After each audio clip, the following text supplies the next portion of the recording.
All right, let's get started. Sarah, thanks for Hi. being here this morning. Thank you for having me. I'm honored, honestly. Yeah, Yeah. this is going to be fun. Yeah. So, we know who you are, and we can see your work Yep. behind us on the monitors. Yep. And I think Mhm.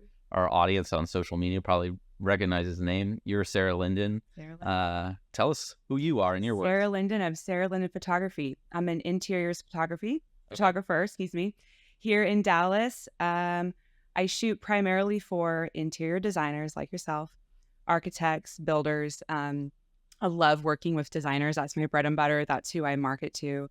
I've been doing it for about 7 years. And it's a blast. I absolutely love what I do.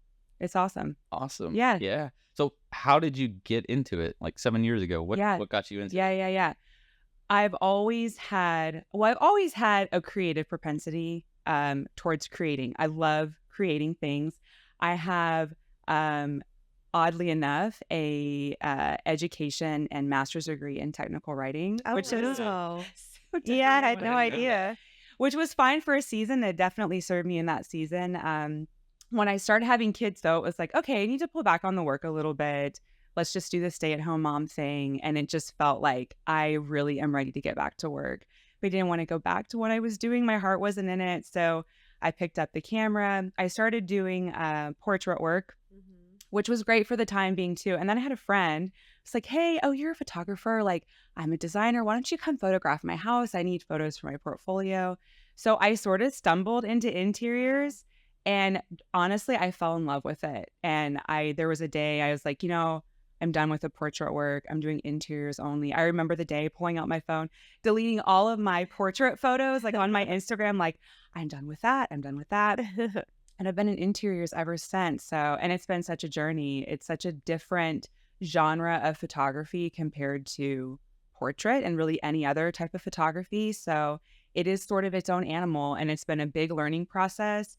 But it's such a fun industry to be in. Yeah, that's Wow. fantastic. So, you Yeah, did do other photography before I getting into did. interior? Yeah, I did. Just Yeah. portraits? Anything else? Did you ever do like food photography or anything There was like a that? short stint when I kind of coming off of the stay-at-home mom role that I really loved shooting still photography. So I shot some food photography. I had this own, my little own blog that I was doing and really loved that. Yeah. So yeah, But then you Yeah. fell in love with I interiors love it. And I think I love design myself, Mhm. and it feels easy to photograph things that are beautiful for me. And so that made more sense. Yeah. And most of the time, things in the frame don't move, unlike 3-year-old children. You're like, Yeah. stay still for the photo. So I love it. Okay. Yeah. That's so cool. I had no idea. Yeah. Yeah. That's really Yeah. neat. So Yeah. you've been shooting interiors for 7 years now. You've worked with on a number of different projects, a number of different clients.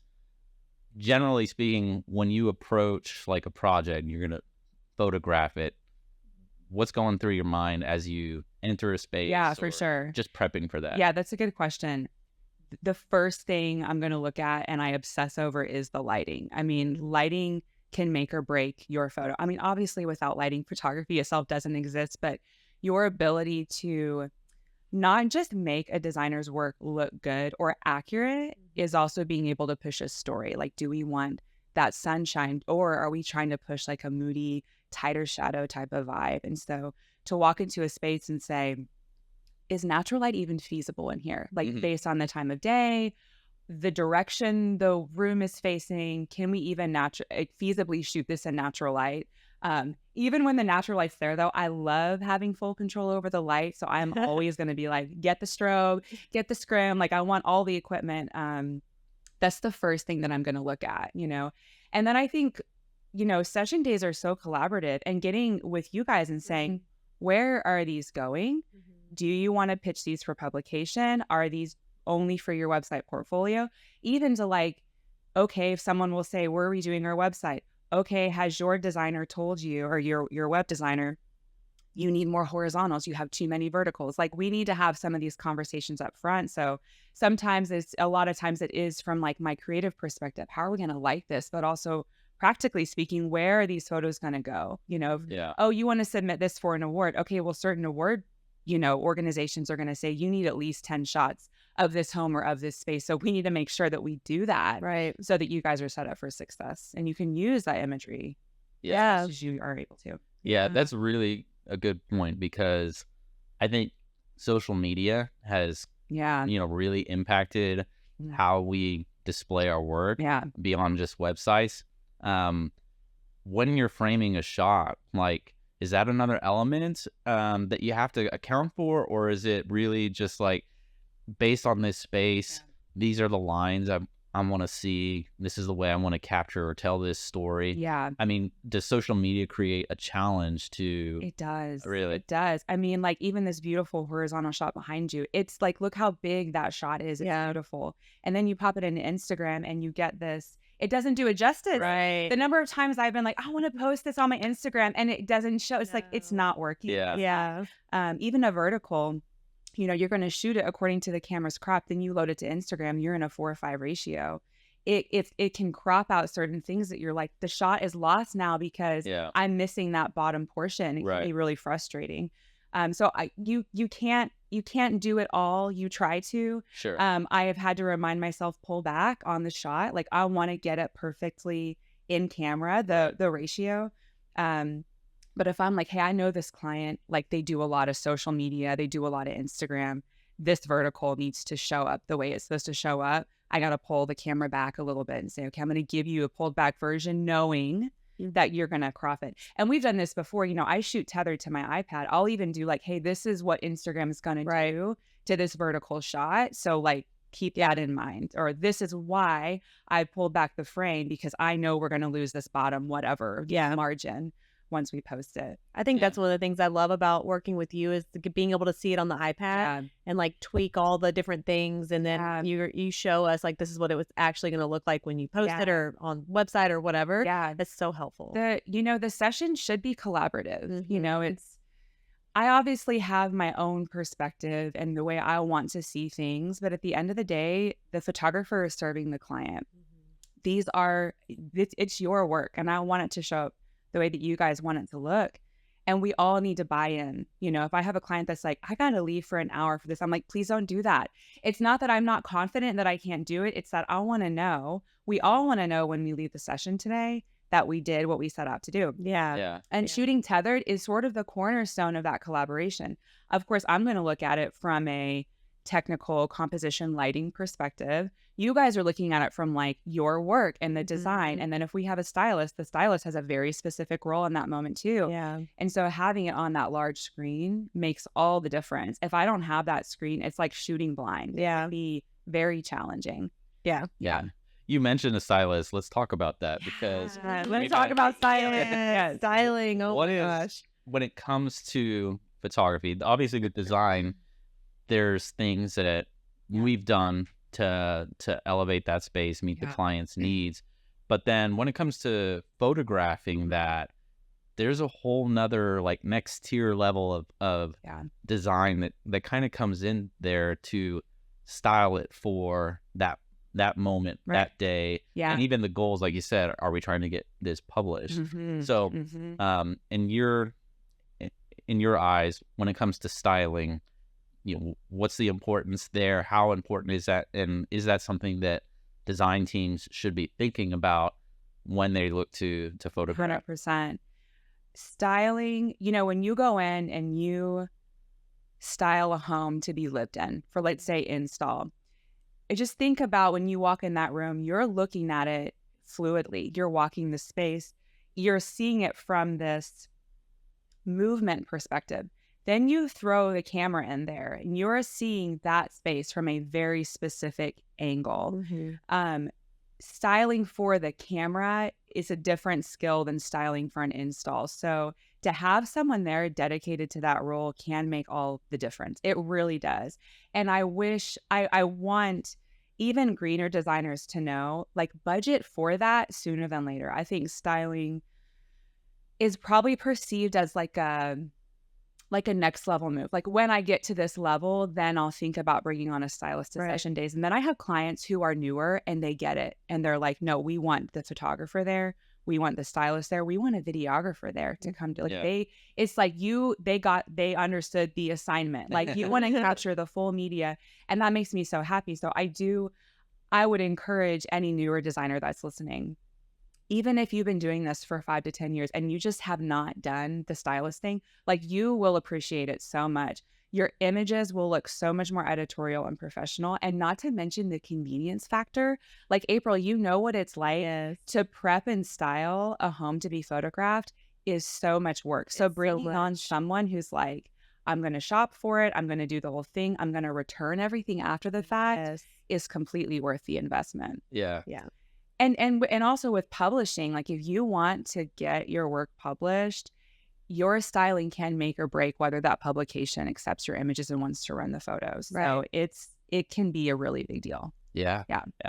Let's talk about that, because you have, I think, to a degree, designers, when it comes to the styling and photo shoot day, there may be, a perception of, well, I'm a designer, I should be able to do this, and I can, but what do you, in your terms, think, having worked with stylists before and also doing it yourself, what is that like?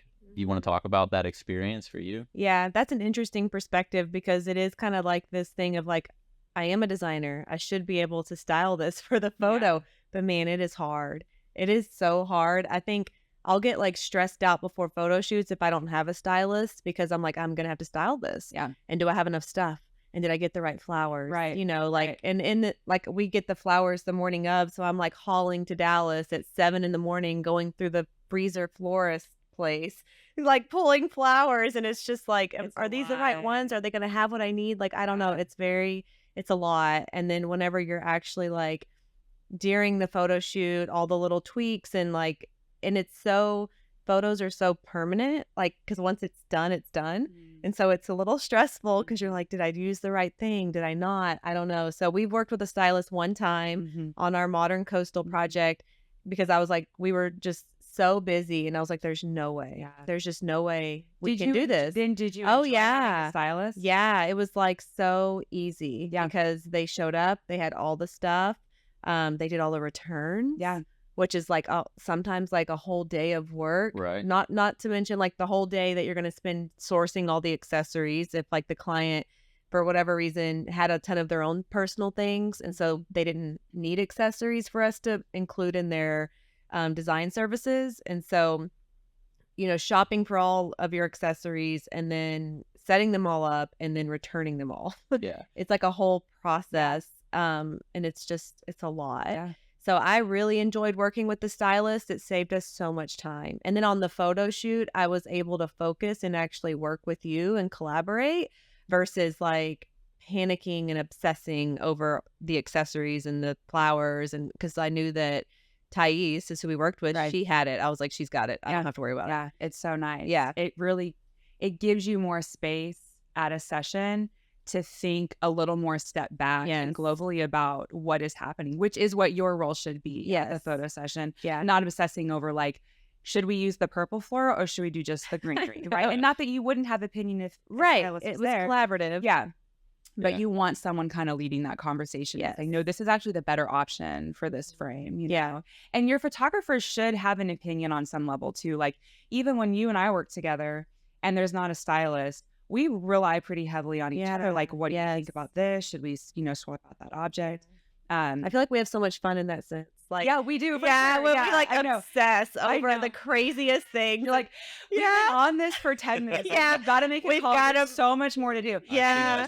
Time was like an unlimited resource in that moment because you really could style something 5 different ways and it, be awesome. But at some point you got to say, we got to go. I know. It's so funny. Like, I think people that are, like some people that we've worked with that haven't been around like on a photo shoot, like some of our team members who are newer, they would be like, what? Like, why are you obsessing over this book? Like, I don't get it, and it's like, it has to be perfect. Right. But you're amazing at styling. Thank you. I feel like you're a stylist. Thank you so much. Yeah, I lean heavily on you. You learn a lot along the way. you kind of get a sense for what is going to work behind the camera and what is not. Everything from color to scale to shape, you know, you can pick it up pretty quick if you pay attention. Yeah, I lean heavily on you during photo shoots. I'm like, well, what do we do, Sarah? I don't know. And then I learned the throw and go. Did I say it? Is that what it is? Yes, thank you. My awesome assistant, Stacy. Yes, she has these little phrases. So yeah, if you're going to like, okay, let's say we have this beautiful tub and it's like, it feels very white. We need to throw a towel over it because it needs to break up the monotony or whatever. The texture. Yeah. And she'll do a quick throw and go. The theory is the longer you mess with something, the longer it starts to look bad. Yes. Like, if you're like, oh, the floral's not quite right, so we start fussing with the stems, the longer you mess with it, it's just going to get worse. Look worse. So you just set it and forget it. Yeah. You know, that's the best way to do it. So yeah. We did that in the 209 project, right? On that kitchen, y'all did the throw and go. With a dish towel like on the I learned from Stacy. Like Stacy, like you guys, like y'all, like, and I think we were on a photo shoot recently with y'all, and I was like, I'm gonna do the throw and go. Yeah. And she was like, I love it. And I like did it. And she was like, I was like, did I do it right? She was like, yeah. You did it. Yeah. A photo assistant is the real MVP. I'm serious. I feel like they do not get enough credit. Like for us to do what we do is so important that they're there.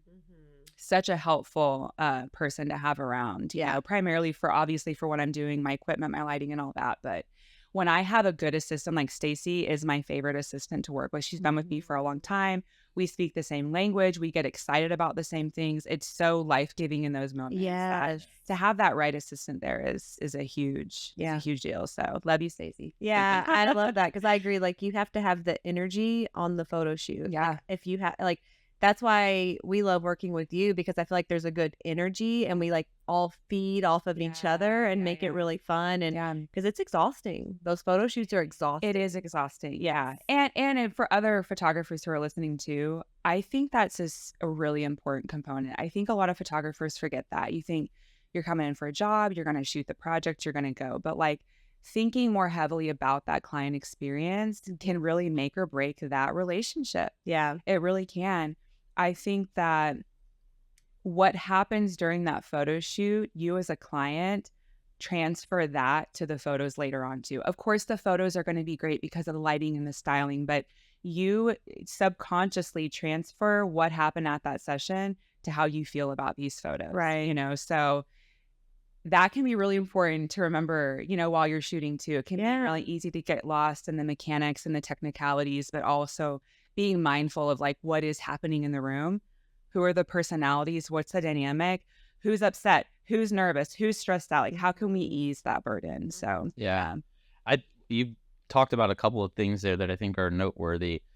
There's a whole team involved on a photo shoot. It's not designer and photographer. Right. We talked about a stylist and then having an assistant. Right.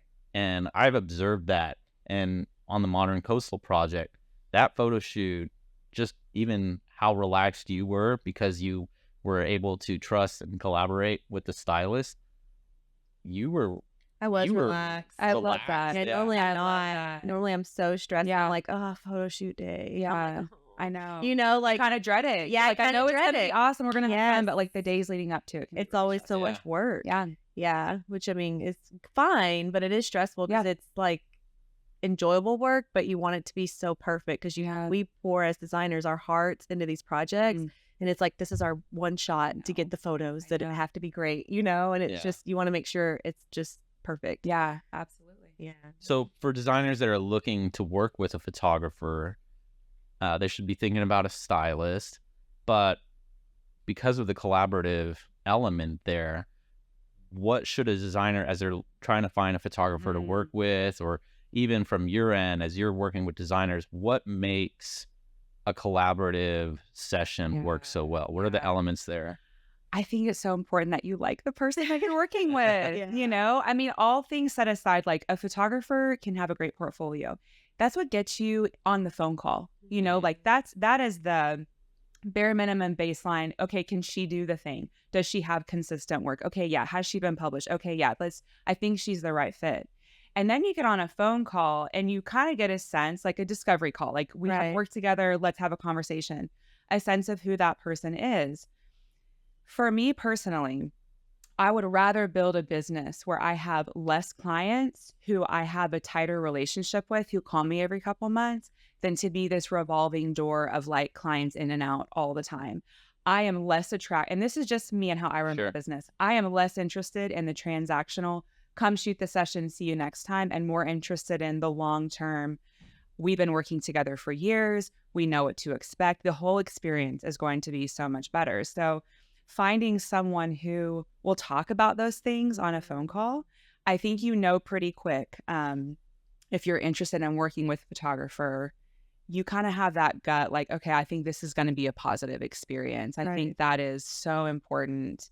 It's like when you guys go out and you're working with a client, you probably encourage your homeowners, like they want a team, a designer, a builder, and or architect where everyone gets along, because you're going to be in it for a long time. So I think thinking about a long-term relationship for me is super important.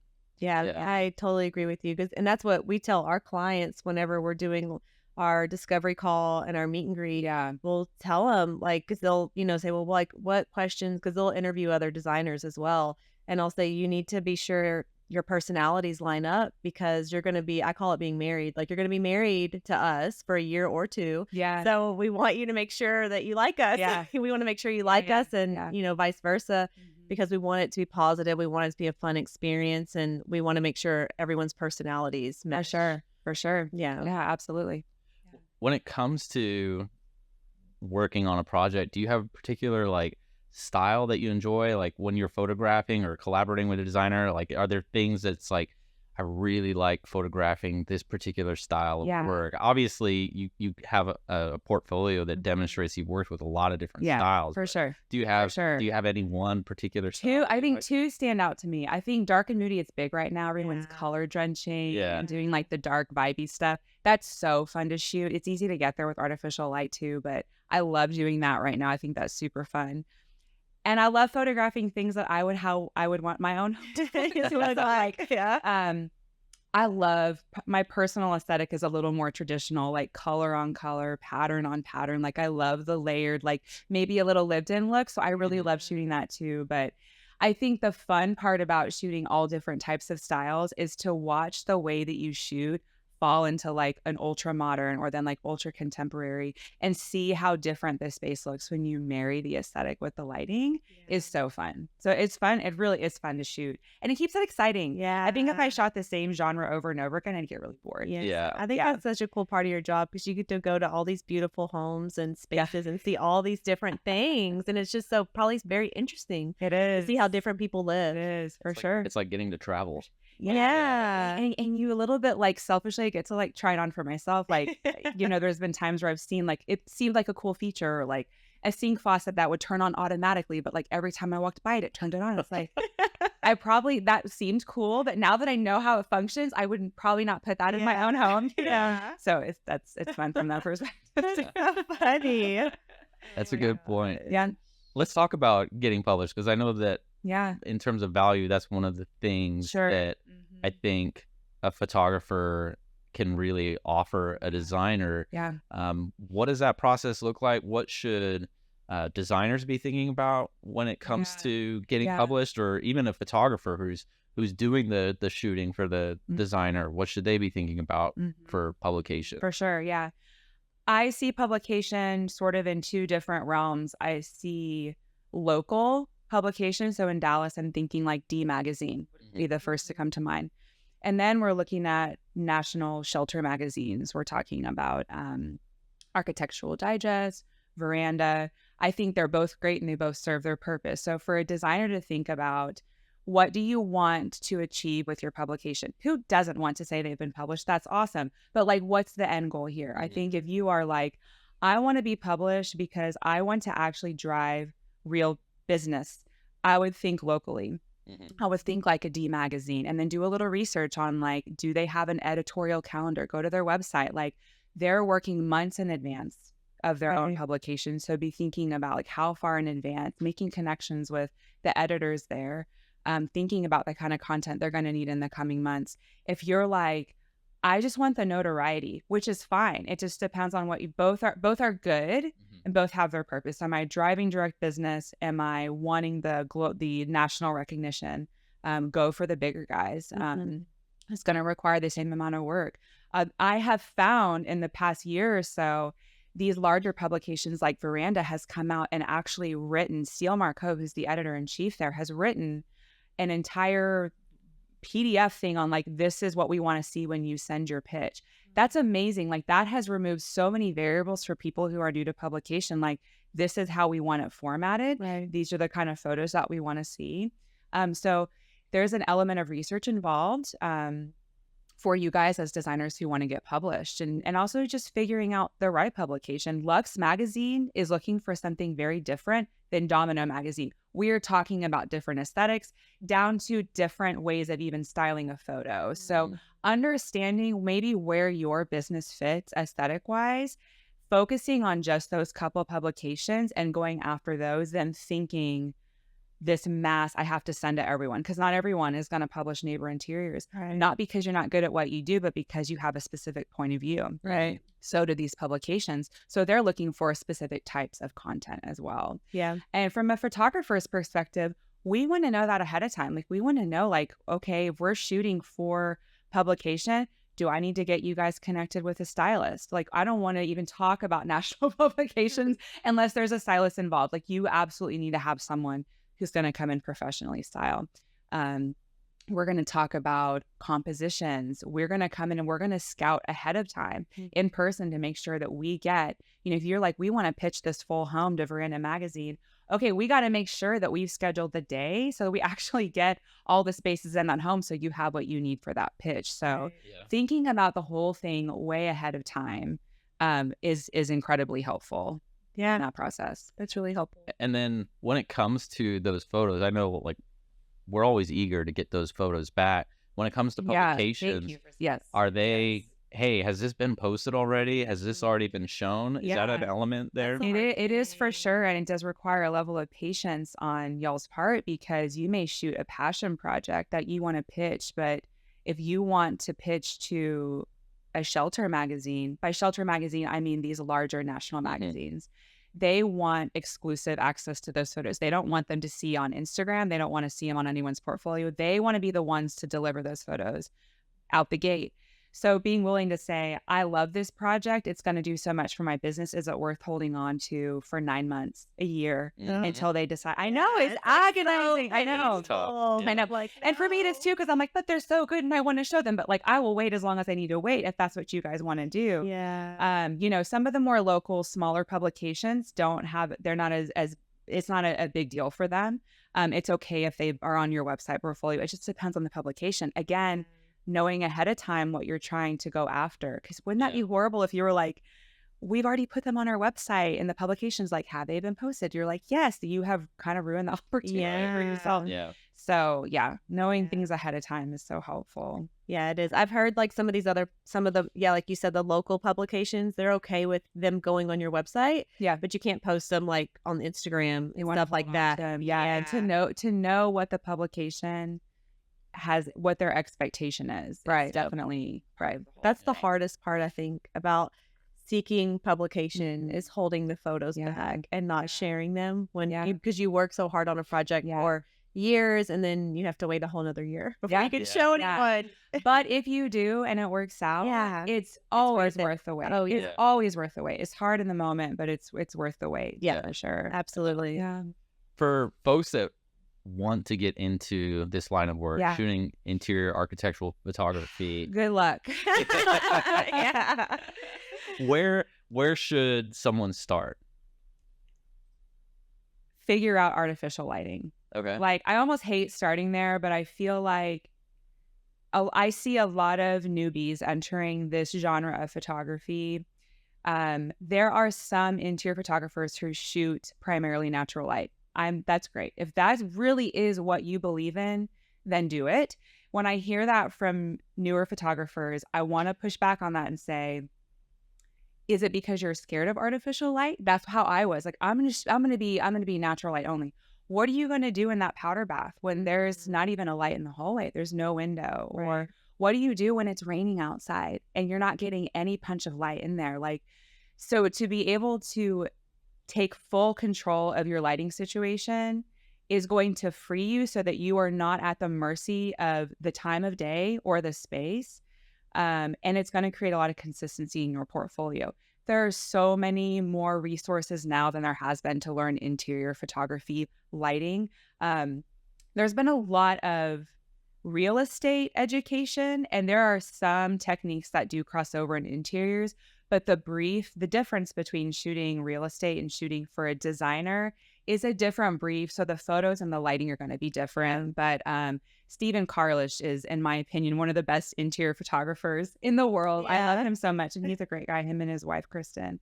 And they just recently released a digital course for learning interior lighting. Saw that. He does in-person workshops. Stephen taught me artificial lighting. Really? Almost 3 years ago, before he was doing his in-person workshops. That's how I learned. And I've been able to take the foundation of what he's given me and really run with it and starting to develop, my own style and my way of doing things.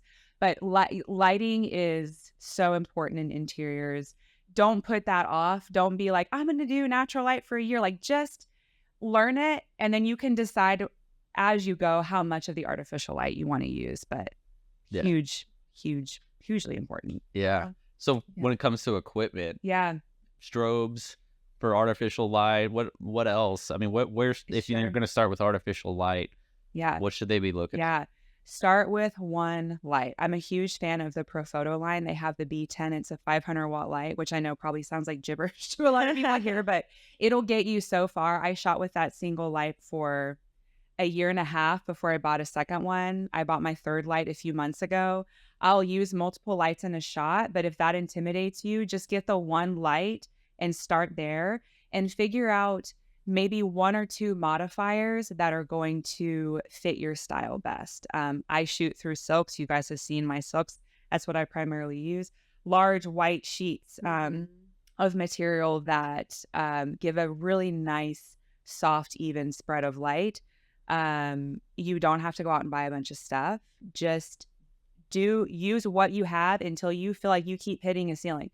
You have the one light, and every session you go to, you're like, man, if I had a second light, I know it could light that hallway and get it in a single frame. That's when get the second light. When you continue to hit that frustration wall, that's when to get more. And our organic modern project, like the lighting you did in the great room in that little spot off to the side was, when I saw that photo, I was like, I was blown away. Yeah. It did remind me of Steven's work, because I've seen his work with lighting. Thank you. That is a huge compliment. I was like, that's a huge compliment. This is the real deal. That photo shoot was crazy. That photo shoot was nuts. Wow. That was when we had a couple months of rain. Yeah. It was pouring. I remember driving up to that session, walking my gear to the front porch. I was covered in rain. It was like, okay, we're shooting artificial light all day long here. We had multiple lights going at that session. I have a couple behind the scenes footage too. You can see the outside and it's just pouring down rain. And then you look at my iPad of the shot and it looks like we're getting this like beautiful bright sunlight in the room. So, but even these photos, like it was pouring rain. Yeah.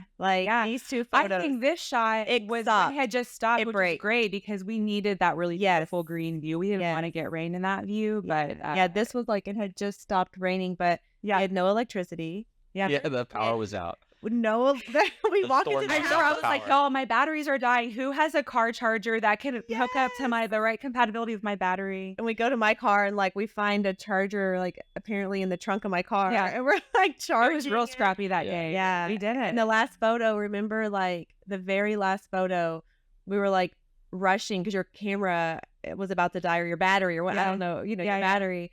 And you're like, guys, it's about to die any second. That's right. And it died. We got the last one. It was like done. Yeah. And then we were like, we're done. All right, we're done. Yeah. We're done today. Yeah. Yeah. That was a crazy day. And I don't think you knew. Was it that day was that the day I got stuck? No, that was a different. No, I think it was that. No, that was a different. It was a different day. Anyways, I got stuck one day out there in the mud too because it was raining. Yeah. So it's just funny. It wrapped up the construction. We were at a point where we could shoot, but the yard was not not quite done. ready yet. Yeah. That project's like near and dear to my heart and Lauren's heart. Like we both worked really hard on that project and it came together beautiful. Yeah. And so it's just funny that it ended like that at the end. No power. Remember, we couldn't even get the blinds up in the room. Yes, It was they were we couldn't even motorized. shoot the room because they were motorized. Yes. Yes. I was like on the phone with our like blinds, our motorization person, like, how do you do this when there's no electricity? I was like, oh, this is like a good thing to actually know because you know, like I would want to know that too. yeah. You know? I think it was just wild. It was a fun memory. Yeah. And then you look at the photos and you're like, wow, We did it. we did it. We did it. We really did it. I think like just listening to y'all talk, I mean, it really kind of shows the value of collaboration. Yeah. Because I know this relationship has been, you know, just a long time coming through all For the sure. projects and For stuff like that. And every time we get an opportunity to work with you, we look forward to those photo shoot days. We know there's a lot of work. Yeah. We know all of us are probably going to be exhausted by the end of the day, but then it's just kind of worth it at the end. You come out of that photo shoot, you see the photos, and you're like, man, that's another milestone. Yeah. For sure. Well, I love working with you guys. If I could, like, you guys are a client, I wish I could copy and paste like 15 times. Like, nope, my client list is full. I'm done. Yeah. That's awesome. Thank you. Well, we have so much coming up together. Yeah, we really do. Yeah. I think A 3 lot in the month of August. Yep. It's going to be crazy. Yeah. I'm so excited. Yeah. It's going to be so good. So for folks who want to see your work Yeah. or have the opportunity to work with you, Yeah. how do they go find your Yeah. portfolio and get in touch? I would say I want to go on a phone call. Like that, going back to the building that relationship early on is so important to me. Almost every inquiry I get, I'm like, we got to get on a phone call and talk about what it would like to work together. So go to my website, sarahlindenphotography.com. Go to the contact page there. It's a real brief contact form. Again, touch pretty quick. So I got a pretty decent portfolio on my website. I keep my Instagram really current, so you can check me out there too, at Sarah Linden Photography. Awesome. And we'll put that in the show notes. Awesome. Sarah, thank you so much for talking Thank with you us guys. this This was morning. fun. It was awesome. All right.